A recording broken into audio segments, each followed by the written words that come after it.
Alright. Hey everybody, Fries101Re here. Welcome back to yet another behind the scenes video. So I guess the last one, I talked about location scouting.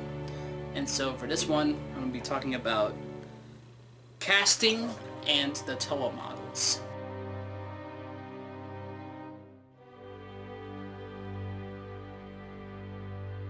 Casting people to voice characters is very, very challenging. It's hard for me to find new people nowadays if they're interested in voicing a character. Like, it was very hard for me to find a voice for Pohatu, Alpaca, Gali, Onua, Biwa, and Tahu, and of course the Okoten characters, you know, like the Protectors, Narmoto, Basuna, Korgot, Nilku, and Givoda.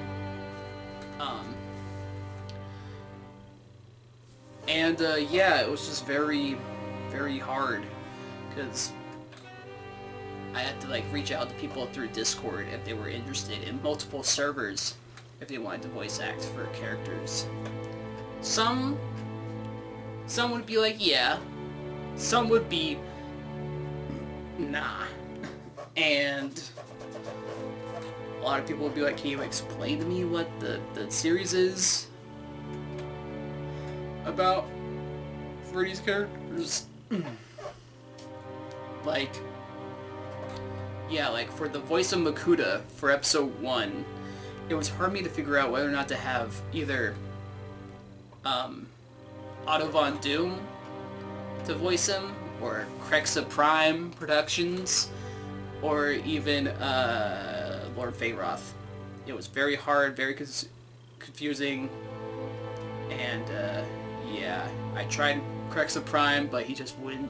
He didn't send me the lines as soon as possible, because I told him I need the lines as soon as possible before 2023. But yeah, we were in production in 2021, so yeah. So then I had to reach out. So then I had to ask Lord Feyroth, Feyroth, who voices. I think he voiced Icarac's Ignition 2, and I reached out to him and be like, hey, do you want to, like, maybe voice G2 Makuta for episode 1? And he's like, yeah, sure. So yeah, I sent him all the lines for him. And for Akimu, it was very hard. It was like, I couldn't, like, figure out if I wanted to have either Bionic Kasai to voice him, or have somebody else voice him. So, like, yeah. So I think, like, since Lego Animation Studio is, like, in one of the many servers that I'm on, BioTube servers, I reached out to him, and he was like, yeah, totally. I would be down to voicing Akimu. I was like, okay, cool, I'll send you the first 10 lines for him, and then I'll send you lines 11 through 20. And he was like, okay. And I was like, alright, here you go. For Pohatu, for example, I originally wanted Callan. I tried reaching out to Callan dozens of times. Callan Lord of Fire. I still didn't hear back from him. And, yeah. So I was like, who am I gonna get to voice Pohatu? Well, behold, Duckbricks was on a server. I basically asked him. I basically asked Duckbricks, who is a big, like, Lego YouTuber, and he's also a BioTuber as well, because he does these fan-in reviews and stuff, and BIONICLE fan-in reviews, and he's also done Lego set reviews, because he's like now, like, he's now a Lego ambassador, which is crazy. But yeah, I reached out to him and be like, hey, you want to voice Pohatu in, like, a couple episodes? And he's like, oh yeah, I'll be down. So yeah, I sent him out the lines for those, and yeah. And yeah, let's talk about, since I'm talking about the Toa, let's talk about the actual models themselves. Tahu was a very simple build. I wanted each Toa to have a unique, different build style. So the way like Tahu was built, he uses a Kopaka, he uses a Paraka torso and a Metru waist. So yeah, and then I just added like CCBS and other G1 bits to him, and yeah, he was very cool looking. And yeah, for some of them like Gali and Kopaka, they used some of the CCBS torsos, like the Hero Factory ones and stuff, bone structures, I guess you could say, and Pohatu and Onua, they used the lower torso bits that was used in like some of the beast creatures, like Quake Beast and Storm Beast. And there's like a couple of other sets too, I think, like the Praetorian Guard, I think, from 2017's Star Wars Construction. And yeah, and then Liwa, he just uses a 2016 swivel torso, which I like waist articulation, so yeah. And while we're getting to talking about Liwa, I want to talk about the voice actor.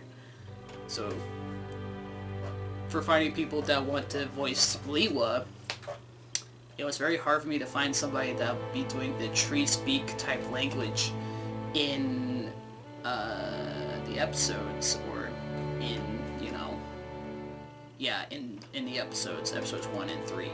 And basically,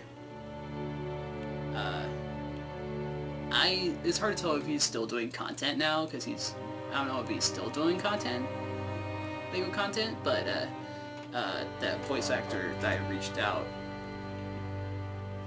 was D. Tanakuya Studio, who I've been a long time fan of for like years, for like all of his Ninjago content. And I might have watched some of his Chima videos, I think. I can't remember.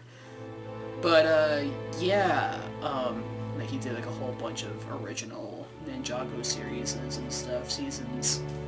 And yeah, I asked him, hey, do you want to voice Liwa? And he's like, yeah. I was like, alright, I'll send you, as long as he doesn't have that many. So it's like, yeah. But yeah. Also, finding a voice for Kolta, that was also pretty hard. Still couldn't decide whether or not to have BIONICLE voice him or get somebody else. Luckily I reached out to somebody else, Navasis, who I originally thought name was called Navasis, but it's Navasis. But yeah, I reached out to him and asked him, hey, do you want to voice Kolta? And he could do like voice effects for him and stuff. And he's like, yeah, sure. So yeah, I asked him, I sent him all the lines for the episodes, and yeah, it sounded cool. For the voice of Crystal again, that was very hard, because originally Crystal was voiced by Mario Girl 42, aka MG. I think after Chaos Rises Part 2, I think she asked me, I don't want to voice the character anymore. I was like, okay, I could try to find somebody. I tried finding people.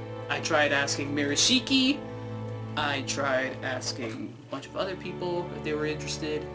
And lo and behold, Vampire World 2006, originally called Gacha World, to voice Crystal. And I was like, alright, cool. And yeah. And then for her sister, Karna, a brand new character to the series that was shown at the very end of the post-credit scene in Chaos Rises Part 2. She didn't have any dialogue yet. Not until like the trailer for Season 1. And then like, yeah, voiced by none other than Purple Poison, aka Anahara, Mika's girlfriend. So yeah, I asked her, and then she's like, yeah. I was like, alright, cool. And I told her I'm gonna add like voice effects for her, so it was like very hard to make it sound very, very cool.